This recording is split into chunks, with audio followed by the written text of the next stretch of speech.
If you're standing in your garden right now, watching your tomatoes struggle and your squash just give up, I totally get it. June in Florida is brutal. It's 95 degrees, it's pouring every afternoon, and the bugs are out of control. So what do you actually plant in June when conditions are this extreme? That is exactly what I'm covering today. A full June garden guide with crops that don't just survive our summer, they thrive in it. And I've got a few on this list that I guarantee most of you have never grown before. If you're new here, welcome. My name is Jara. I'm a lifelong gardener and the owner of a seed and plant nursery located in Orlando, Florida. I specialize in rare, heat-tolerant, and tropical crops that you will not find at your average garden center. I help gardeners grow more food year-round by choosing the right crops for extreme conditions like high heat, rain, and pests.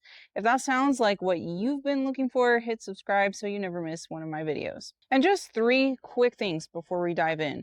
First, I have a free printable June planting checklist with every crop I covered today. Click the link in the description, drop your email, and I will send the file to you. If you're already on my email list, I sent it the same day this video went live, so go check your inbox. It's waiting for you. Second, I'm kicking off my June Grow Along With Me challenge, and I want you all to join in on it with me.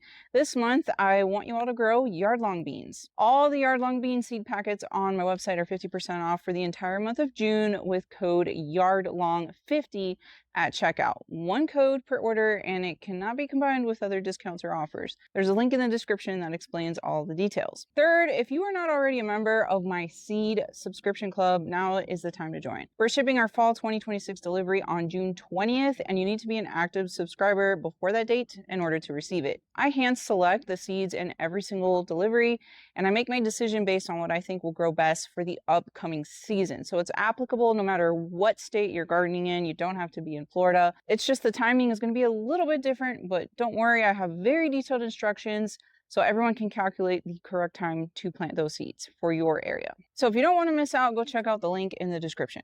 Real quick, before we get into these specific crops, I want to reframe how you think about June, because this is where a lot of gardeners get frustrated. In Florida and hot climates, June is not the end of your garden. It is the beginning of a completely different kind of garden. We are done with our spring crops. Now we're planting things that originate from tropical regions of the world like West Africa, Southeast Asia, the Caribbean, Central and South America. These plants evolved in the heat, in humidity, and heavy tropical rain.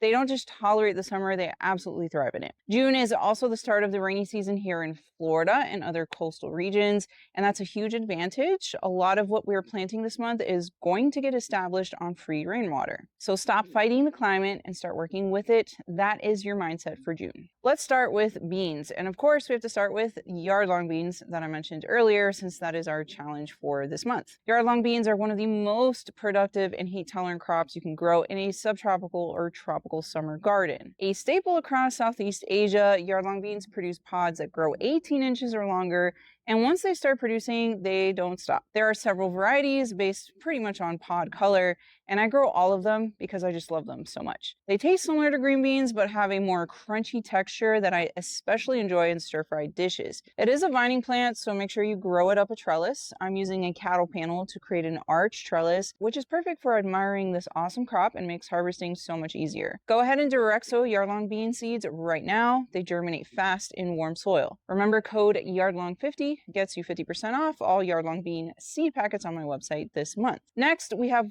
winged beans. This is one of my absolute favorite rare crops and a plant I think every tropical gardener should be growing. They're also called dragon beans, and they come from parts of the world like Southeast Asia. Almost every single part of this plant is edible. You've got the young pods, the leaves, the flowers, and the roots, which form edible tubers that taste similar to a water chestnut. The pods have beautiful frilly wings along the edges, and they look spectacular on a trellis. If you want to grow one rare and exciting thing this summer, make it winged beans. If you love black beans, it's time to direct sow seeds for Puerto Rican black beans, which are a variety adapted to tropical climates in a way most standard black bean varieties are not. They handle humidity without the disease pressure you often see with other types of beans during the summer. It's a fantastic crop for Florida and other surrounding subtropical and tropical areas. It is a day length sensitive crop, meaning it will start flowering and producing pods when daylight hours start to decrease more towards the end of summer and early fall. So start planting them them now, so the vines are huge and established by the time it's time to produce. Southern peas are another one I always have growing during the summer.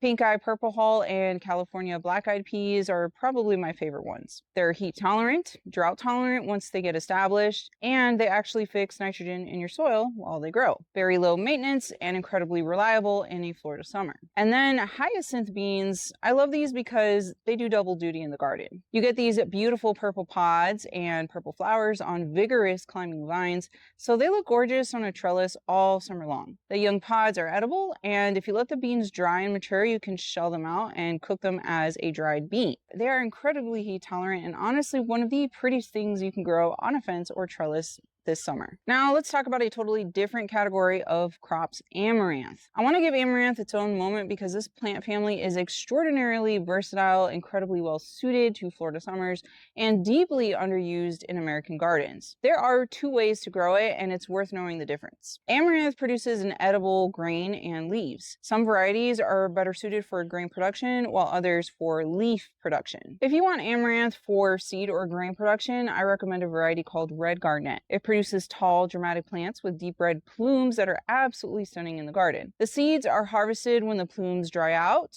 and then you could use them as a high-protein grain cooked similar to quinoa. It could be popped like popcorn or ground into flour. It's beautiful enough to also work as an ornamental plant or flower. If you want amaranth for its edible leaves to be used like greens, callaloo or red edible leaf amaranth is what you want because they produce massive amounts of mild, tender, and incredibly nutritious leaves. The leaves are cooked in soups, stews, and side dishes. Both grow fast in summer heat and give you a continuous harvest by picking young leaves and letting the plant just keep growing. The amaranth family also fits beautifully into a permaculture design. These plants provide biomass, attract beneficial insects, and self-seed so they come back on their own. Let's talk about okra now because I feel like okra does not get nearly enough credit as a summer crop in Florida. It is one of the most reliable, productive, and heat-loving vegetables you can grow right now. And I want to be honest with you, I did not like okra until I started growing it myself. The flavor and texture of fresh, homegrown okra is a million times better than anything you have ever bought at a grocery store. And once I started cooking with it, I realized how many incredible ways there are to use it. We're talking gumbo, fried okra, obviously, but also okra roasted in the oven with olive oil and seasonings, pickled okra, okra in curries, okra in stir fries, smothered okra with tomatoes and onions over rice, okra fritters, and if you have ever had a West African or Indian okra stew, that is a whole nother level. It is such a versatile vegetable, and I think a lot of people write it off before they ever really give it a chance. And it's just so easy to plant okra, you just direct sow the seeds. All right, let's talk peppers, but not the large bell peppers you're probably thinking of. Thick-walled bell peppers really struggle in high heat and humidity, so I want to talk about the small tropical peppers that actually thrive in this heat and produce prolifically all summer long. My top pick right now is ají dulce, also called ají cachuca. It just depends what country you're from. The name changes, but it's all the same. If you've never grown ají dulce, it's a small round sweet pepper that is an absolute staple in Puerto Rican, Dominican, Venezuelan, and Cuban cooking. It looks just like a habanero, but it has almost zero heat. What it does have is this deep, complex, savory flavor that I love to cook with. Another one I really like for summer is pequeño peppers, also called sweetie drops. It comes in two colors, red and yellow. I grow both because I love them so much. Pequeño peppers are small, mild, incredibly productive, and perfect for pickling. If you want peppers that are actually going to perform for you through Florida summer, choose the small fruited tropical varieties. And while we're in the nightshade family, let's talk eggplant, because eggplant is one of the most underrated summer crops we can grow here. And I want to share a tip that applies not just to eggplant, but really to everything you grow in extreme summer heat. Go small. Choose smaller fruited varieties whenever you can, because smaller fruits mature faster, meaning they don't have to hang on the plant for weeks waiting to be ready. And the longer a vegetable or fruit is sitting on that plant ripening up, the more time pests, diseases, and critters have to find it and destroy it before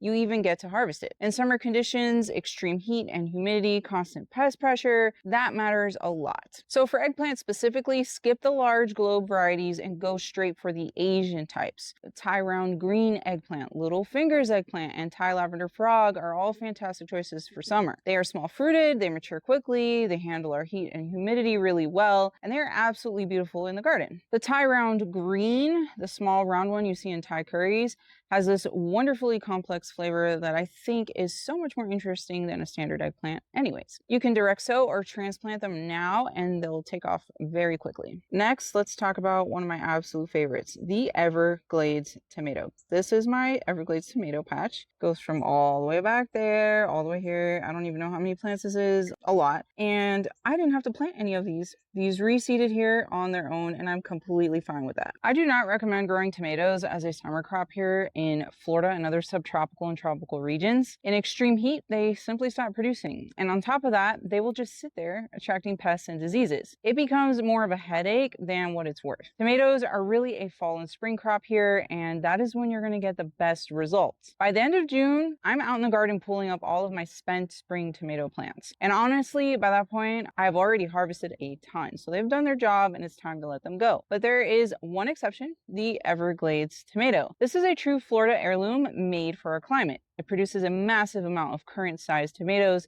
that have a very sweet and complex flavor for such a small little bite. What I love about this plant is how tough it is. It is vigorous, it is heat tolerant, it resists diseases really well, and it will keep producing straight through our hottest months when everything else has given up. It grows like a low-growing shrub, so it doesn't require trellising either. Just let it go. All of these plants around me are Everglades tomatoes that reseeded. I didn't have to do anything. They fill in empty spots around my garden or grow under my fruit trees, which blocks out weeds, all while producing something edible. So I just leave them be. I'm completely happy with a forest of Everglades tomatoes. It comes in two colors, the more common red Everglades tomato and a more rare yellow Everglades tomato. I have seeds for both of them on my website. You can go ahead and direct sow seeds right now, just as long as you check on it every day, or sow the seeds indoors to grow out transplants. The Everglades tomato is famous for taking forever to germinate. Just expect like over 3 weeks. Just be patient. That's completely normal for this variety. All right, let's shift gears from the nightshade family and talk about the cucurbit family. Things like cucumbers, squash, and melons. Here's what you need to know about summer growing in Florida. Regular zucchini and traditional cucumbers are not going to perform well in tropical or subtropical climates during the summer months. Don't waste your time and energy on them. Instead, you need to switch to tropical cucurbit varieties that are built for this heat, crops you may have never heard of or grown before, but that will keep producing all summer long and can be used just like the cucumbers and squash you already are familiar with. Let me introduce you to some of my favorites. First up is the cucamelon, also known as the mouse melon or Mexican sour gherkin. These are tiny, about the size of a grape, and they look exactly like a miniature watermelon, which alone makes them worth growing. They're just so cute. The flavor is like a cucumber with a hint of lime. They are incredibly heat tolerant, more pest resistant than traditional cucumbers, and they are vigorous and productive all summer long. They are also an absolute conversation starter when anyone sees them in your garden for the first time. Next is the West Indian burr gherkin. This is a small, spiny, oval cucumber relative that is native to Africa and has been grown in the Caribbean and South America for centuries. It is far more tolerant of heat and disease than standard cucumbers, and you use the young fruits exactly the same way. Fresh in salads, pickled, or just eaten straight off the vine. This is a true historical heirloom that I think deserves a serious revival in Florida gardens. Then we have the Indian snake cucumber.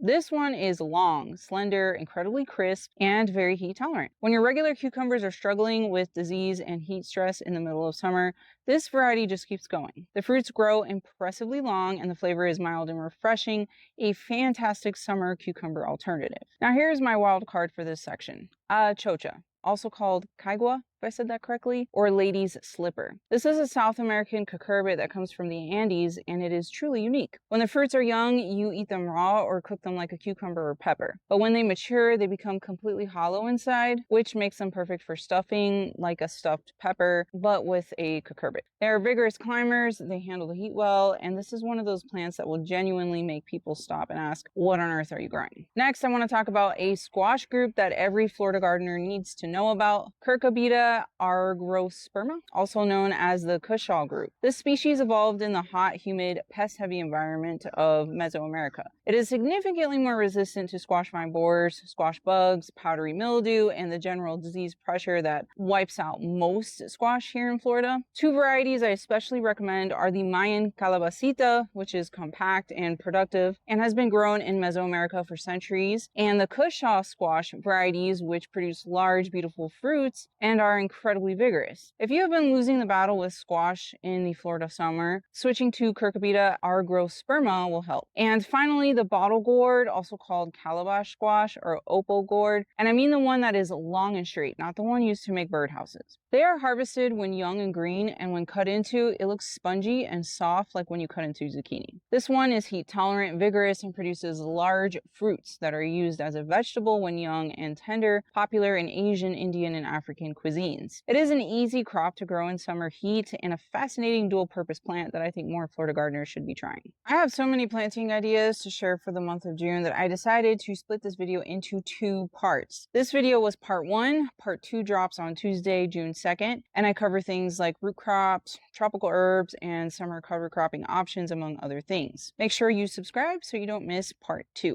And before you go, don't forget to grab your free printable planting checklist for all the things that you can plant in June. There's a link in the description. Just add your email and I'll send it right to you. Also remember that the seed subscription for fall 2026 is shipping out on June 20th. If you want to be part of that delivery, you just need to be an active subscriber before that ship date. The deadline is coming up pretty fast, and I linked all the details in the description below. Lastly, don't forget code YARDLONG50 is active all month for 50% off yardlong bean seeds over on my website, jarrahsgarden.com. If you grow some, make sure you tag me on social media because I really want to see your progress. I absolutely love seeing what you all have going on in your gardens. Thanks for watching, and as always, happy gardening.